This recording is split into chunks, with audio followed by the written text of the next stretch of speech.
So one of Kenya's staple foods is called githeri, and it's a mixture of maize and beans.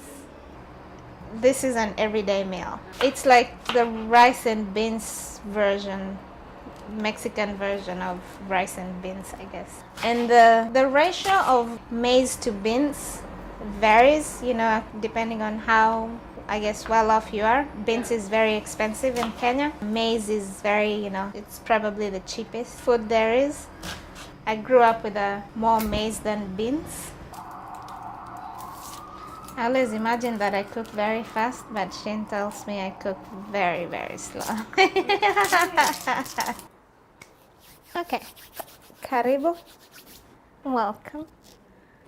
My name is Grace. I'm a pastoralist from northern Kenya. I'm a student at Columbia University. I came to the US almost 4 years ago. And my husband is American from Colorado. We met in Kenya, and we've been married for about 5 years now. He was my student. Thank you for not going, ooh. That was my job at the Peace Corps, was to teach Kiswahili and cross culture. East Harlem, there's a lot of hustle and bustle, and I remember thinking, I can handle this. This is kind of like Nairobi.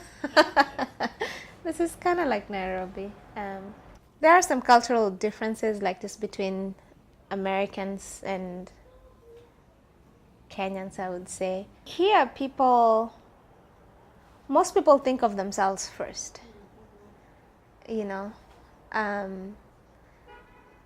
Like your identity is wrapped around who you are as a person. And in Kenya and most other societies, like the identity includes, the family and the community, and yeah. But I was very surprised to find that like the families are close knit. Shane's family, they're very close, and there's a lot of love, and it's very close knit. Well, as a firstborn, I've been brought up to think that I'm responsible for, my siblings. And if I am successful, then everyone who isn't, it's my obligation to help.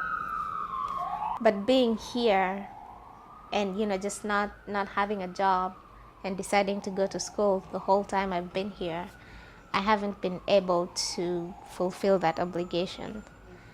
And so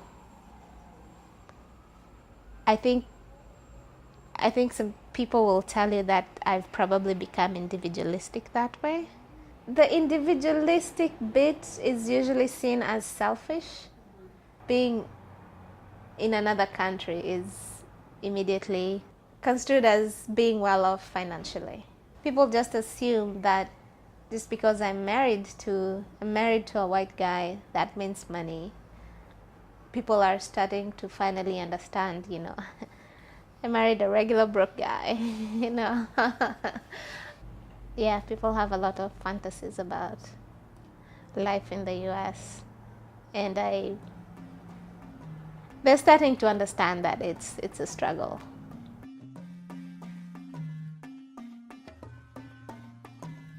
I'm sure that I will miss New York's annoying noises. I know New York City. I know Manhattan.